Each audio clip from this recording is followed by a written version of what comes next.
మీరు చెప్పినట్టుగా ముస్లింలు ఈ దేశ మూలవాసులు ఎక్కడి నుండో రాలేదు.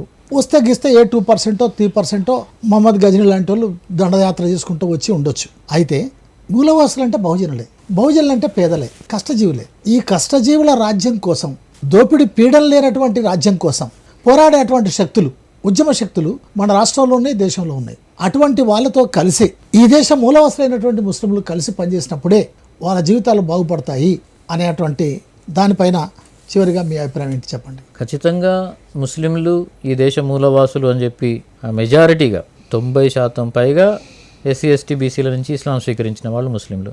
ఒక 5-6% అగ్రవర్ణాలు, అంటే అందులో కూడా శూద్రులు, అపరశూద్ర అనేవాళ్ళు ఈ దేశ మూలవాసులే. ఇక ఒక 3% మాత్రమే బయట దేశాల నుంచి వచ్చిన ముస్లింలు ఉన్నారు. ఆ 3% పెద్దగా లెక్కలోనే లేదు. సమాజంలో ఎక్కువగా వీళ్ళే ఉన్నారు. వీళ్ళు ఖచ్చితంగా భవిష్యత్తులో ఏదైతే బహుజన విప్లవం వస్తుందో, బహుజనవాదమే ఈ దేశానికి ఆల్టర్నేటివ్. బహుజనులది ఈ దేశం అయినప్పుడు ఎవరైతే ముస్లింలని బయటి వాళ్ళని చెప్తున్నారో వాళ్ళు బయటి వాళ్ళు ఆరియన్స్.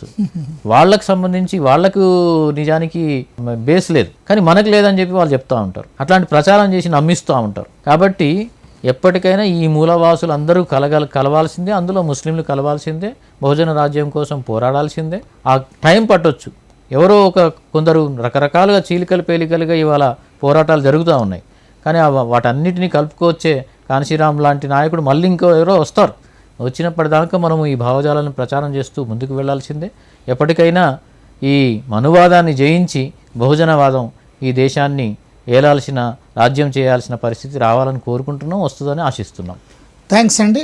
సోదరులారా, చాలా చక్కగా ముస్లింలు ఈ దేశ మూలవాసులే అనేటువంటి విషయాన్ని మనకు తెలియజేశారు. మూలవాసులే అనటం మాత్రమే కాదు, ఈ దేశం పైన ముస్లిం రాజులు దండెత్తినప్పుడు కానీ, లేదా బ్రిటిష్ సామ్రాజ్యవాదులు దండెత్తినప్పుడు కానీ, మన దేశాన్ని కాపాడుకోవటం కోసం, దోపిడీ పీడల నుండి ప్రజలను రక్షించుకోవటం కోసం వేలాది మంది ముస్లిం వీరులు తమ అమూల్యమైనటువంటి ప్రాణాలు అర్పించినటువంటి సంగతి మనకు తెలుసు. మన రాష్ట్రంలో నైజాం నవాబ్ సర్కారుకు వ్యతిరేకంగా మొదటి అమరుడు, ముస్లిం అమరుడు ఎవరు? బందగి. హైదరాబాద్ అడిపొట్టున ఇగో ఇట్లాంటి జర్నలిస్టు, ఓ పత్రికా విలేకరి ఎవరు? సోయబుల్లా ఖాన్. నైజాం నవాబ్కు వ్యతిరేకంగా రాస్తావా అని అత్యంత దుర్మార్గంగా హత్య చేయబడ్డాడు. అంతేకాదు, మరి అనేక మంది కమ్యూనిస్టు నాయకులు ముస్లిం మైనార్టీ ముస్లింల నుండి వచ్చి కమ్యూనిస్టు పార్టీలో ఉండి నైజాం నవాబ్ సర్కార్కు వ్యతిరేకంగా తెలంగాణ రైతాంగ సాయుధ పోరాటంలో పాల్గొన్నటువంటి వాళ్ళు ఉన్నారు. ముగ్ధు మోయినుద్దీన్ ఎవరు? ఒక ప్రముఖ కమ్యూనిస్టు నాయకుడు.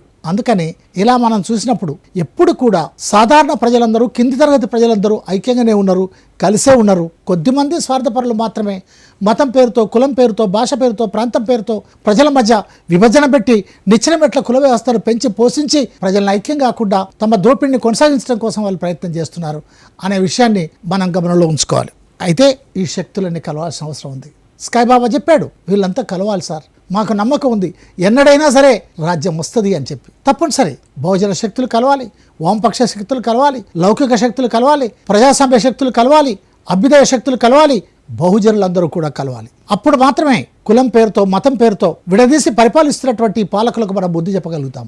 అప్పుడు మాత్రమే చట్టబద్ధంగా, చట్ట వ్యతిరేకంగా ఒక సెక్షన్ ఆఫ్ పీపుల్ పై జరుగుతున్నటువంటి అమానుష దాడిని అరికట్టడానికి మనం ముందుకు రాగలుగుతాం.